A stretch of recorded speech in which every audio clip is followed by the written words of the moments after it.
there are certain things that are just hardwired. You are who you are. You know, it's not a good or bad thing to be alpha or a sigma male or a beta male.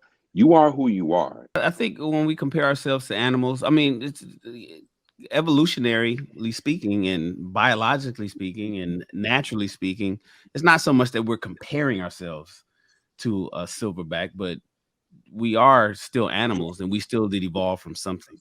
So I think that's all it is. But I'm never tired of the alpha. I had a whole show on it. I broke down each one: the alpha, beta, gamma, delta, sigma, and omega personality types.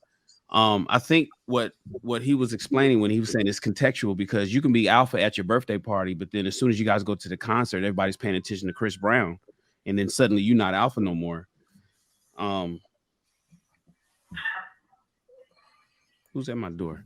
Um, then you can that's true if you take your circle to another circle, but within your own circle, within your own community, within your own household, or the people that you hang around with on a day-to-day basis, where you're not necessarily like your rings aren't necessarily like the rings of the Olympic rings where everybody's crossing over.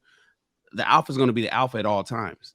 And that person, the person with an A-type personality, is going to be confident. He's going to be outgoing, and he's going to be a leader, and he's going to be confident regardless of the adversity that they come up against. He's going to want to be the one that takes care of shit, challenge.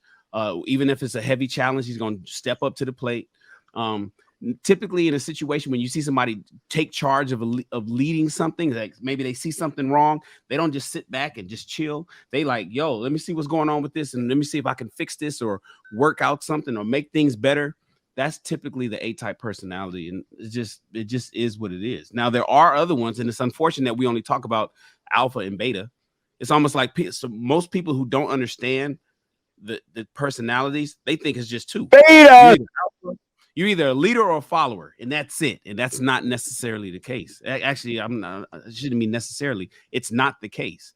There's 6 different personality traits, and women like the varying ones. A lot of women like sigma men, and they like omega men. No, I say that, Shannon. They like sigma men. Ain't that right?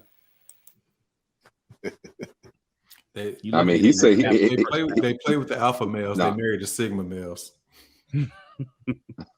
Cuffers. No, they have a whole lot of fun with them omega males, though. I know that. All the fun. But no, I'll say this real quick. I agree mostly with Shan was saying. I agree with what Purple was saying as well too. I think there are certain things that are just hardwired. You are who you are. It's not a good or bad thing to be alpha or a sigma male or a beta male. You are who you are. Your personality type is your personality type. I think we get too caught up on, I want to be alpha because that's what most people want, so I want to be alpha. It's like, no, if you're not it, you're not him, you're not him. It's okay. It is really okay. You have to know yourself, love yourself, and stay on your purpose is who you are. You know what I'm saying? Stay in your lane. Okay, everybody can't be the thinker. Everybody can't be the doer. Everybody can't be the muscle. Everybody can't be the outgoing extrovert. You know what I'm saying? Like you have to know your lane and stay in. And a lot of times, they were talking about high value men and everything in that conversation as well. A lot of women want the alpha male to be the high value man as well too, but that's not always the case at all. There's a lot of high value men that are more of a sigma mindset, you know what I'm saying, or even a beta mindset as well. And when you throw in that whole pool boy situation in there and whatnot, a lot of times it's because the woman is married to a man, who has means, who has money, might be a high value type, but there might be some things that's missing in the bedroom. That's why she's messing with that pool boy. Or he's just, he's young, youthful, he's got the swag or whatever that she likes. And she's still right. He got the stamp right. That might be, it might be the thing. And she's like, hey, you know, she might be feeling like she might be looking for a way out too. She might be looking for a moment, or she might feel like risking it all that day. You never know. She might have been fiending over him the past 2 years. You don't know. Women are more calculated than we are when it comes to that type of stuff. And then she's like, well, I'm gonna get half anyway, so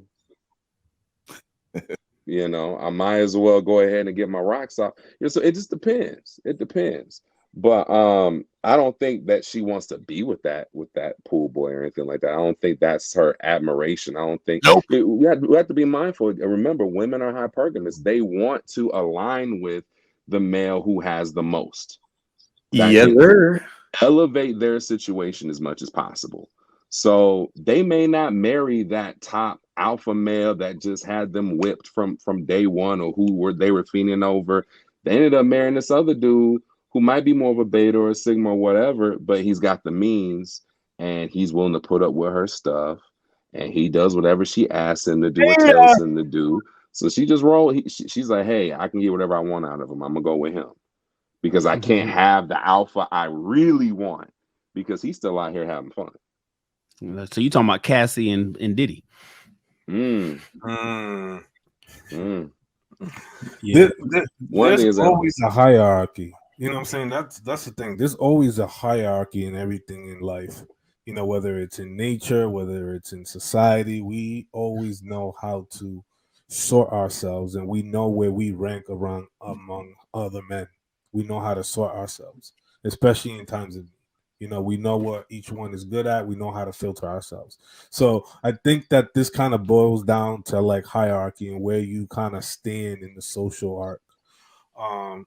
But, you know, in the past, you know, I don't think men were sitting around describing themselves as these different types of personalities. They just knew inherently who was that guy to go to and who was that specific type of guy who was going to lead, who was going to facilitate, and who was that soldier who played his position, you know what I'm saying, and made things happen. I think that when we look at the beta and alpha conversations, you know, it's true what, you know, what Shannon said. You know, we tend to kind of distill it into two things because it seems like a lot of people can't really grasp the other 6 personality types, right, and know how to navigate them and how to really show and depict how those personalities show up and who they are, even in their own circle. They don't know how to differentiate. It's either alpha or beta, right? But they don't know how to look between the lens. You know, the pool boy analogy. I think for me, the pool boy is a homosexual.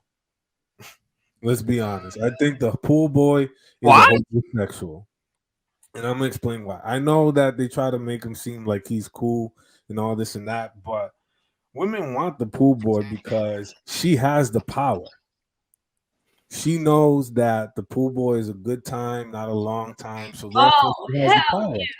And he wants sex, and she'll dangle that carrot in front of him and then take it away at any given moment to go for the guy that she truly wants.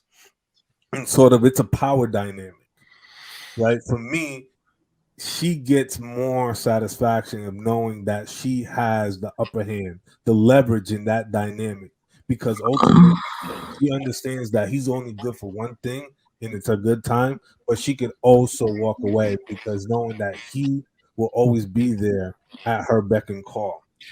You know what I'm saying? So I think that explains where the pool boy really lies. I kind of disagree, man. Like the thing is, like, women, if your girl cheats on you, like she doesn't love you anymore. Like she's falling in love with that other guy. Like I've seen this a lot. I've seen it personally. It doesn't even have to be in a relationship, neither.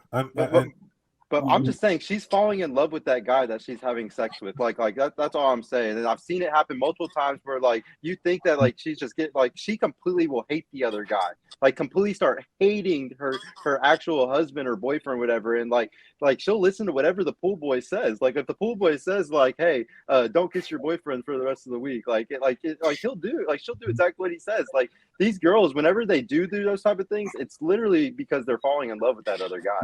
Bro. Please pardon my ratchet experience, bro. I spent a lot of years being a professional side nigga. You know, I don't know how else to say it. What y'all saying, bro? Sometimes they just see Shannon and they want to fuck him. Period.